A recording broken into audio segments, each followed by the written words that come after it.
আসসালামু আলাইকুম বন্ধুগণ, আজকে দুইটি কথা বলতে চাই আপনাদের মাঝে। বিশ্বাস্ত মানুষ আর অবিশ্বাস্ত মানুষ কারা, চিনবেন কিভাবে, এটা অবশ্যই সবার জানার দরকার আছে। বিশ্বাস্ত মানুষ কারা এবং অবিশ্বাস্ত মানুষ কারা, এটা জানতে চান না? জানার দরকার আছে প্রতিটি মানুষের, বিশ্বাস্ত মানুষ কারা।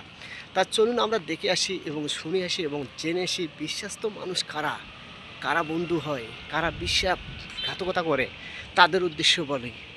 যে মানুষটি প্রথমত আপনাকে খুবই ভালোবাসবে, যে মানুষটি আপনাকে প্রথমত খুবই ভালোবাসবে, এই মানুষটি কিন্তু আপনারই ক্ষতি করবে। মনে রাখবেন, প্রথমে আসি প্রচুর ভালোবাসায় দিলেই সেটাকে বন্ধু মনে করবেন না। মনে রাখবেন তার কোনো লক্ষ্য আছে এবং টার্গেট আছে। কিন্তু অবিশ্বাস তখনই তৈরি হয় যে মানুষটি আপনার সাথে সম্পর্ক নষ্ট করেই দূরে চলে যায়, মানুষকে কাছে না নিয়ে ভুল বোঝে। এটাই হলো অবিশ্বাসের কারণ।